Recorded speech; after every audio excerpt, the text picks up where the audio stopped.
This is a sound wise. Yo, Zinoti DJ Wambo Zinoti Chifino ndiri mambo takonzeresa ngechikwambu ndiri kutaka unge krango kugocha unge gango koma slow kunge frango ndichidzikonga zvangu nenyambo inini ndiri mambo takonzeresa ngechikwambu ndiri kutaka unge krango kugocha unge gango koma slow kunge frango ndichidzikonga zvangu nenyambo nekuti ndini ndengoma dzakora mutosa maichisamba ndengoma dzakatsvukirira kunge kenge masamba hadzina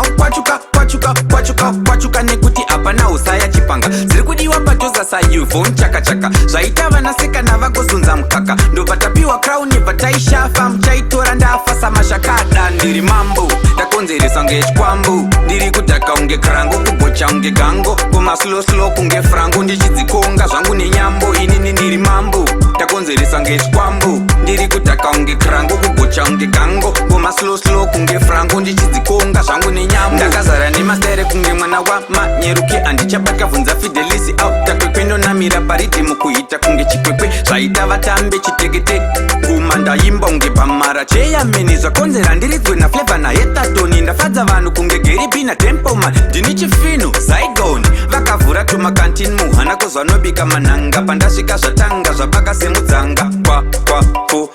tsamba tulabitulude zvatanga chifino ndiri mambo takonzeresa ngechikwambu ndiri kutaka unge krango kugocha unge gango koma slow kunge frango ndichidzikonga zvangu nenyambo inini ndiri mambo takonzeresa ngechikwambu ndiri kutaka unge krango kugocha unge gango koma slow kunge frango ndichidzikonga zvangu nenyambo nekuti ndini ndengoma dzakora mutosa maichisamba ndengoma dzakatsvukirira kunge kenge masamba hadzinawo